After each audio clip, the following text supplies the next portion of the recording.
레아가 야곱에게 낳아준 딸 가운데 디나라고 하는 딸이 있습니다. 그 딸이 세겜에 와서 바다나람 하란에서 살다가 이제 이 가나안 땅 들어와서 궁금하잖아요. 그러니까 집 밖으로 나간 거죠. 아무도 동행하지 않고 혼자 나갔어요. 이때 나이를 계산해 보면 13살에서 15살 정도, 이제 막 하란을 출발해서 가나안 땅에 들어왔을 테니까 그 정도 나이가 될 때입니다. 호기심도 많고, 여기 사는 사람들은 어떻게 사는가, 혹시 친구를 좀 사귀어 볼 수 있을까, 이런저런 생각을 가지고 나갔었는데 그만 문제가 생겨지게 됩니다. 오늘날 전 세계적으로 볼 때 우리나라는 치안이 잘 돼 있는 나라예요. 저녁에도 뭐 이렇게 새벽에도 아무 때나 이렇게 다녀도 크게 문제가 되지 않는, 그러나 우리나라도 역시 종종 문제가 생겨지지 않습니까? 그런데 이 당시 사회는 더욱더 치안이나 이런 것들이 안전을 보장받지 못하는 시대였어요. 휘 족속 가운데 하몰의 아들 세겜이라고 하는 한 부족의 족장이, 세겜이 그만 디나를 보고 첫눈에 그만 나쁜 마음이 생겼고 강제로 집안으로 끌고 가서 몹쓸 짓을 해버렸습니다. 그리고 나서 이제 3절 말씀 보면 그 마음이 깊이 야곱의 딸 디나에게 연연하여 그 소녀를 사랑하여 그의 마음을 말로 위로했다. 몹쓸 짓을 하고 나서 곰곰이 생각해 보니까 사랑스럽고 이 디나와 결혼도 하고 싶고, 그래서 미안하다고 말도 하고 사랑한다고 위로도 하고, 그렇게 하고 아버지에게 이야기를 합니다. 아버지, 나 이 디나, 이 아가씨와 결혼할 수 있도록 해주세요. 그래서 하몰이 이제 야곱을 찾아오는 겁니다. 왜냐하면 요즘 오늘날의 결혼이라고 하는 것은 당사자들이 서로 만나서 사귀고 사랑이 무르익고 싹트게 되면 양가를 찾아가서 결혼을 허락받는 이런 모습이지만, 이 당시, 아니 우리 사회도 100년 전 뭐 이렇게 뒤로 가보면 신랑 신부 얼굴도 못 보고 그냥 결혼식을 했던 이런 일들이 우리 역사 속에도 있는 것처럼, 이 당시 결혼이라고 하는 것은 본인의 의사와 아무 상관없이 아버지들끼리의 계약으로 진행이 되어졌습니다. 그래서 이제 하몰이 야곱을 찾아와서 당신의 딸 디나와 우리 아들 세겜을 결혼을 시킵시다, 이렇게 요청을 합니다. 그런데 야곱의 반응을 보면 5절에 그 딸이 더럽힘을 당했다고 하는 소식을 들었고, 딸은 지금 세겜이 잡고 안 보내주고 있는 상황이고, 주변에 아들들은 하나도 없는 거죠. 모두 양을 끌고 소떼를 끌고 목축하러 갔으니까 돌아올 때까지 잠잠하였다. 그런데 이 잠잠하였다라고 하는 이 히브리어 원어를 보면 혀를 깨물며 분노의 감정을 억누른다는 이런 의미예요. 그러니까 화가 나는 거예요. 화가 당연히 나야 돼, 맞죠? 화가 나는데 지금 상황이 아무도 없어요. 나 혼자 있는 거예요. 나 혼자 어떻게 할 방법이 없어요. 누가 와야 돼? 아들들이 와야 되는 거예요. 그러니까 이 치밀어 오르는 분노를 억누르기 위해서 혀를 깨물면서 꾹꾹 참는 거예요. 그리고 어떻게 하면 이 문제를 어떻게 하면 복수를 할 수 있을까, 이 생각하는 것, 이것을 잠잠하였다의 원래의 의미입니다. 이제 야곱의 아들들이 다 돌아왔습니다. 모두가 근심하고 심히 분노했어요. 어떻게 우리 여동생을 이렇게 할 수가 있어, 이 나쁜 놈, 나쁜 놈들, 이러면서 이제 분노하기를 시작을 합니다. 그런데 세겜의 아버지 하몰이 12 아들들에게 이야기합니다. 디나를 세겜에게 주어서 아내로 삼게 하라. 그러면서 이제 몇 가지 제안을 하는 거예요. 9절 말씀 보면 너희가 우리와 통혼하자는 거예요. 통혼하자는 거예요. 이스라엘 역사 속에서 이 통혼이라고 하는 것은 모든 나라 역사 속에 다 있어요. 몽골이 우리나라를 침략해 들어오고 그리고 그때부터 어떻게 합니까? 몽골의 왕의 왕족의 딸들과 이 고려의 그 왕족의 아들들, 왕자들과 결혼시키잖아요. 결혼. 조건은 뭐예요? 서로 침략하지 않는 거거든요. 인류 역사는 그렇게 발달을 해왔어요. 다윗은 일평생 손에 피를 묻히며 이스라엘을 건국하고 세웠지만 솔로몬은 단 한 번의 전쟁도 치르지 않아요.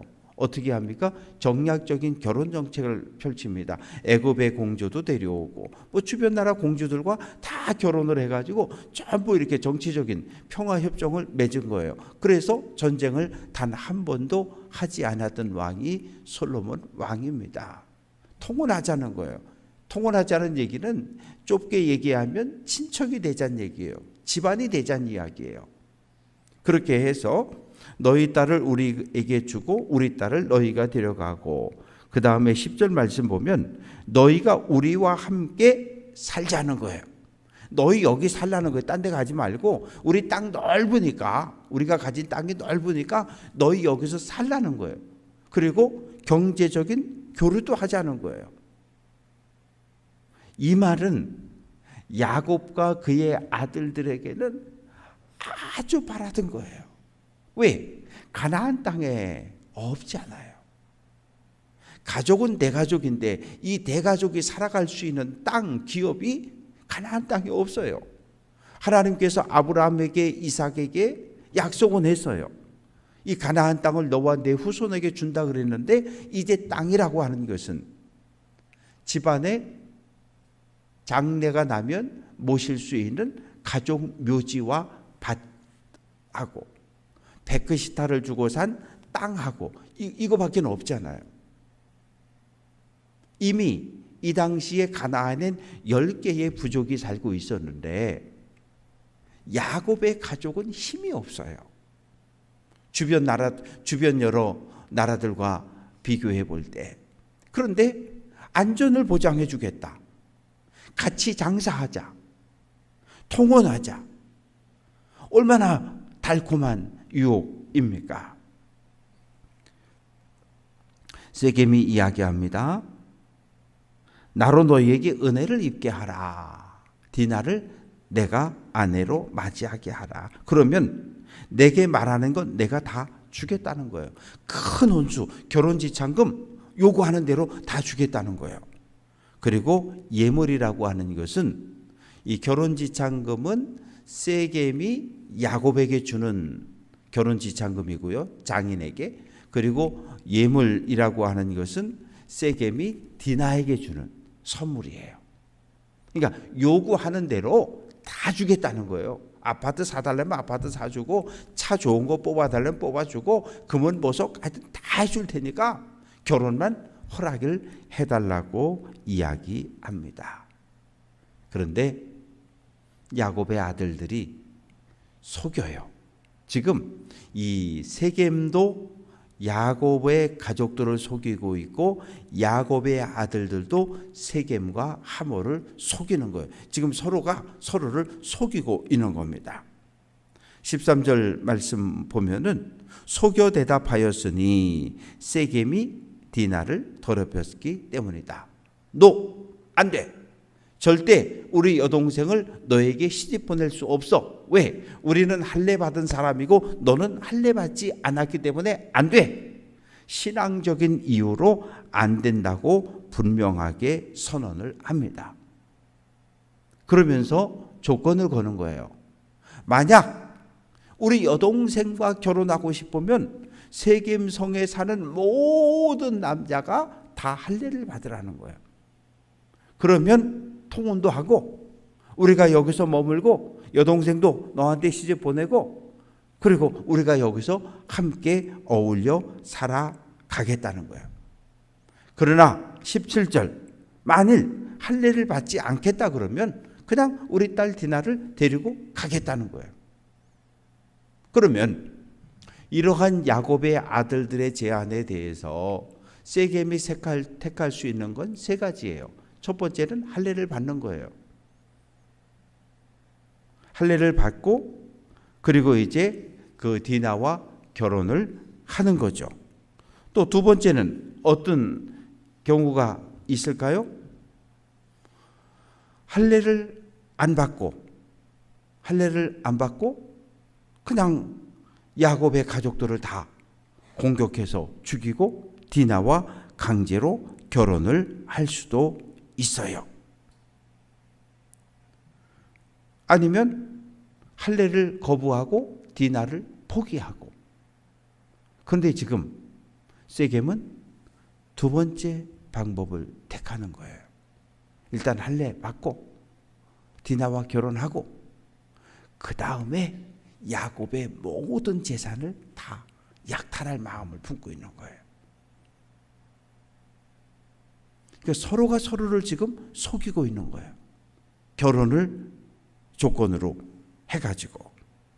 그래서 이제 결국은 1번이 선택이 됐죠. 할례 받겠다, 디나와 결혼하겠다. 그 뒤에 이제 숨겨진 이야기는 뒤에 나오는데요. 18절 이하의 말씀에 보면 어떤 이야기가 기록되어져 있냐 하면 이 세겜의 위치에 대해서 이야기하는데, 세겜이라고 하는 사람이 2절에 보면 그 부족의 추장입니다. 추장이라고 하는 것은 뭐 그냥 우리 표현으로 해보면 시장 정도 해볼까요? 시장이 가지고 있는 권한은 막강하거든요. 이 당시 한 부족의 추장이라고 하는 건 그 부족의 사람을 살릴 수도 있고 죽일 수도 있어요. 어마어마한 권한을 가지고 있는 사람이죠. 그 사람이 세겜 성문 앞으로 갑니다. 그리고 모든 남자들을 불러 모아놓고 이야기를 하는 겁니다. 여러분, 우리 지역에 저 야곱의 가족이 들어와 살고 있는 거 모두 알고 있죠? 통혼하려고 합니다. 그 집 딸 디나와 내가 결혼을 하려고 합니다. 그리고 나면 그 사람들이 이 지역에 머물러 살 것이고 우리와 장사도 서로 할 것이고 우리와 함께 이곳에 어울려 살 건데, 우리도 나는 디나와 결혼하고 또 거기 아들들이 많이 있으니까 우리의 딸들을 그들과 결혼시키고, 그리고 나서 23절 말씀 보면 그렇게 하면 그들의 가축과 재산과 그들의 모든 짐승이 우리의 소유가 되지 않겠느냐. 이 결혼을 고리로 해서 야곱의 모든 재산을 다 빼앗아 먹을 생각을 가지고 있었던 거예요. 그러니까 세겜성에 살고 있던 모든 남자들이 그렇게 하자는 거예요. 그렇게 하자는 거예요. 그래서 모두 할례를 받게 됩니다. 25절 말씀 보면 할례 받았어요. 그리고 3일이 됐습니다. 남자의 고추 끝을 잘라내고, 그런데 이게 이 동네가 덥잖아요. 더위와 무덥고 이 덥게 되면 어떻게 돼요? 염증이 생기고 열이 나고 이렇게 되면 사람이 힘을 쓸 수가 없는 거예요. 이때 누가 달려가냐 하면 디나의 친오라비 둘째 아들 시몬과 레이가 칼을 뽑아들고 세겜 성읍에 가서 할례 받고 통증으로 인해서 고통받는 세겜 성의 모든 남자를 다 죽여버리는 거예요. 그리고 이번에는 야곱의 그리고 이제 디나를 데려오는 거죠. 그리고 나서 그 소식을 들은 다른 아들들이 세겜 성읍으로 달려갑니다. 가축, 성 안에 있는 거, 성 밖에 있는 거, 하여튼 세겜 사람들이 가지고 있던 모든 가축을 다 노략질하고, 그리고 가족들, 여자와 어린아이들을 전부 노예로 삼아버리는 거예요. 이 소식을 들은 야곱이 펄펄 뜁니다.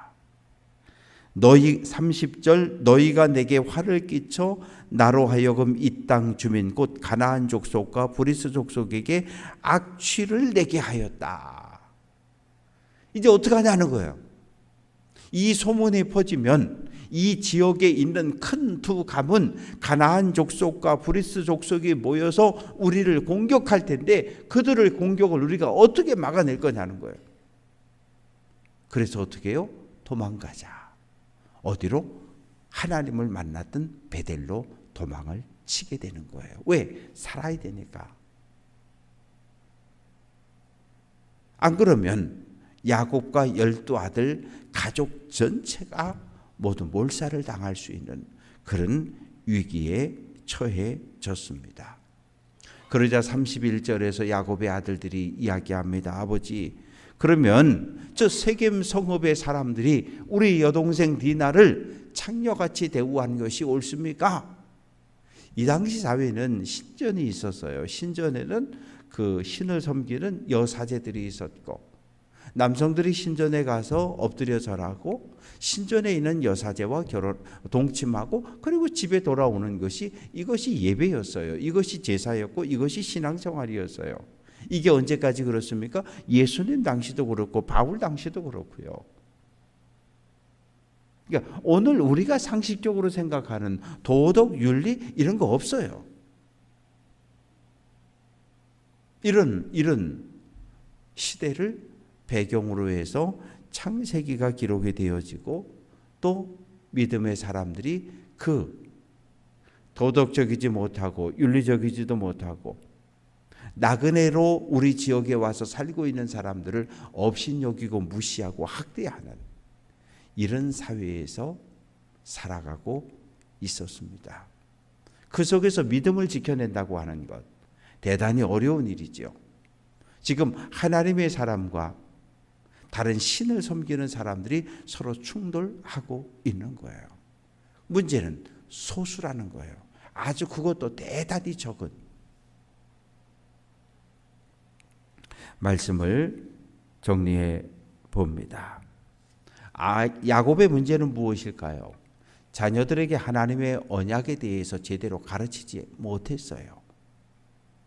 하나님의 언약에 대해서 2번, 3번 가르쳤어야 되는데 그러다 보니까 딸 디나가 그 지역에 친구들을 사귀러 또 낯선 문화와 풍습을 구경하러 나가게 되었고 또 할례를 받지 않으면 딸 디나를 절대로 시집 보낼 수 없다는 그런 조건을 걸었고 그래서 결국은 세겜 성읍 전체를 정말 딸 디나와를 주고 통혼하고 서로 어울려서 이웃으로 살아갈 그런 생각이 아니라 복수할 생각을 가지고 거짓말로 그것도 할례라고 하는 것은 하나님의 거룩한 백성이 되는 상징이었거든요.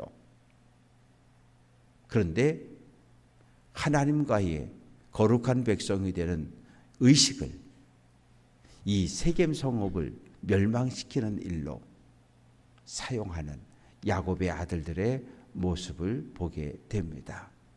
하나님께 묻지 않았어요. 하나님의 뜻이 어디에 있는지, 하나님의 뜻이 무엇인지 묻지 않으니까 인간적인 생각이 앞서게 되고 분노가 복수심이 앞서다 보니까 결국은 큰 잘못과 주변의 수많은 사람들을 살인하는 살인자들이 되고 맙니다.